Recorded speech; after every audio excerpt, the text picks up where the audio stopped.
RTC కార్మిక సోదరులకు సవినయంగా మీకు విజ్ఞప్తి చేస్తూ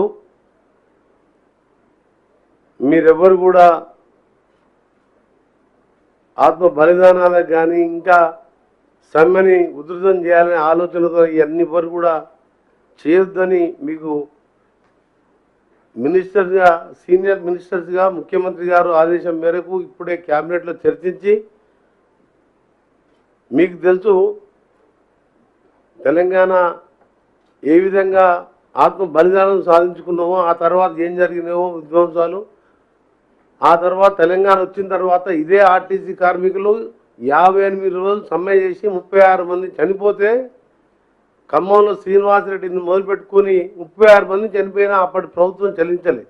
కానీ ఈరోజు నిన్న సమ్మె మొదలైంది. నిన్న సాయంత్రమే బట్టి డిప్యూటీ సీఎం గారి ఛాంబర్లో పొన్నం గారు మేము అందరం మాట్లాడుకొని ఎండి నాగిరెడ్డి గారు ఆఫీసర్ సీఎం గారు మొన్న రాత్రి కూడా డిస్కస్ చేసి సమ్మెను కావద్దని మేము ప్రయత్నం చేస్తున్నాం. దయచేసి మీ అందరికీ విజ్ఞప్తి చేస్తున్నాం.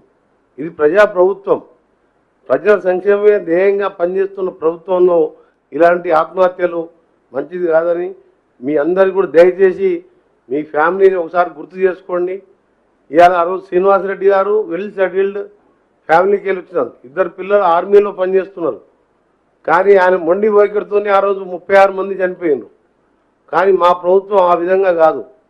ఎన్ని కష్టాలున్నా ఆర్థికంగా ఎన్ని ఇబ్బందులున్నా 10,000 కోట్ల పైన ఇవాళ ఆర్టీసీకి చెల్లించి 270 కోట్ల మంది ఇలా అక్క చెల్లెళ్ళని గుడికి పోయినా బడికి పోయినా పెళ్లి మ్యారేజ్ పోయినా ఉచిత ప్రయాణం మహాలక్ష్మి పథకం ద్వారా ఇస్తూ ఇలా ఆర్టీసీ సంస్థని బలోపేతం చేస్తూ ఉల్టా మహిళా సంఘాలకు బస్సెస్ ఇచ్చుకుంటూ వారిని కూడా చేస్తూ ఇన్ని కార్యక్రమాలు చేస్తున్నాం.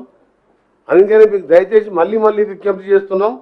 తప్పకుండా ఈ ప్రభుత్వం మీ సమస్యల పైన సానుకూలంగా మినిస్టర్ గారు స్ట్రైక్ నోటీస్ ఇచ్చినప్పటికెళ్ళి మాట్లాడుతున్నారు. వివిధ కారణాలతోని ఇవన్నీ కూడా ఆలస్యం అవుతున్నాయి. మీరు ఎవ్వరు కూడా ఎలాంటి చేయొద్దు. ఆ మన శంకరయ్య గౌడని ఆ నర్సంపేటకి చెందిన సోదరుడు కూడా కోలుకోవాలని ఆశిస్తూ నల్గొండలో కూడా ఎంకర్ అనే కార్మికుడు ట్రై చేసింది కానీ మంచిగా ఆరోగ్యంగా ఉన్నాడు. అతనికి ఎలాంటి గాయాలు కాలేదు. మళ్ళీ విజ్ఞప్తి చేస్తున్నాం మీకు ఎవరు కూడా ఇలాంటి చేయొద్దు. మనం లోకంలో ఏది పోయినా తీసుకురావచ్చు తప్ప ప్రాణం పోతే భగవంతుడు కూడా తీసుకురాలేడు. మేమున్నాం, మా ముఖ్యమంత్రి గారు మంత్రులు మేమందరం కూడా ప్రభుత్వం మీ ఎమ్మడి ఉంటుంది. మీ సమస్యల మీద సానుకూలంగా స్పందిస్తాం. దయచేసి మీరందరూ కూడా ఇలాంటి మీరు కొందరు రెచ్చగొట్టే వాళ్ళు ఉంటారు రాజకీయ లబ్ధి కోసం, వాళ్ళ మాటలు నమ్మకుండా అందరూ కూడా శాంతంగా ఉండండి. త్వరలో ఉండే సమస్యకు పరిష్కారం చూపిస్తాం.